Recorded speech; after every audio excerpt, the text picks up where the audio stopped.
Hey, what's up, all my Artful Souls? Kyle Buckland here. I'm going to continue with this tree painting here.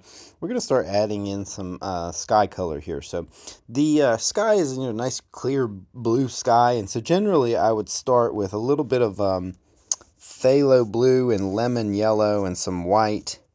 Uh, and there's just a little bit of burnt sienna mixed in here to tone down this color, because burnt sienna is essentially a red, and that's going to tone down the green that we're making. So even though this looks nice and vibrant, you can see that it's actually toned down a good bit. And the reason it looks vibrant is because everything else on the canvas is extremely toned down, right? So everything's relative. If I just used pure phthalo blue, lemon yellow, and white, it would look gaudy. It would be too vibrant.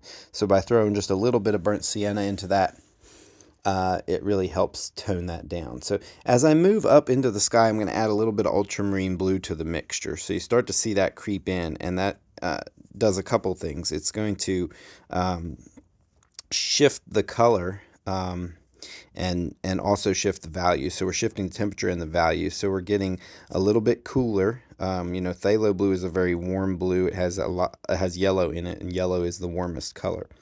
So ultramarine has red in it. Now red is not quite as warm as yellow. It's still warm, but it's not as warm as yellow. So between the two blues, the ultramarine blue is going to be the cooler blue. Now that's not really important to know necessarily in order to do this. You just want to notice that as you're shifting and adding more ultramarine blue, that the value is shifting, and that the temperature shifts. And generally, as we get up higher into the sky around the zenith, we get some of that ultramarine blue.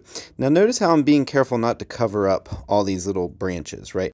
It's okay if we cover up some of them, but essentially we want to make sure that we're leaving some of them too, where I put in that tone for the branch screen or the tree screen in the yesterday's video.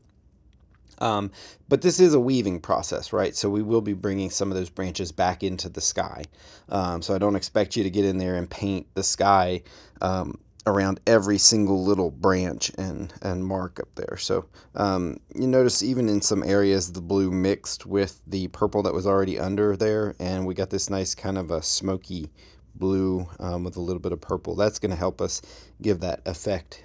See, we can put some of it back, right, because we kind of lost it. So now I'm coming back with some of that tone and just reintroducing some of those branches. So a lot of what you'll be doing is kind of you paint some and then you kind of obliterate what you painted, and you come back and restate it, right? This is a very organic way of working, and we have to get out of the habit of being too precious with our painting.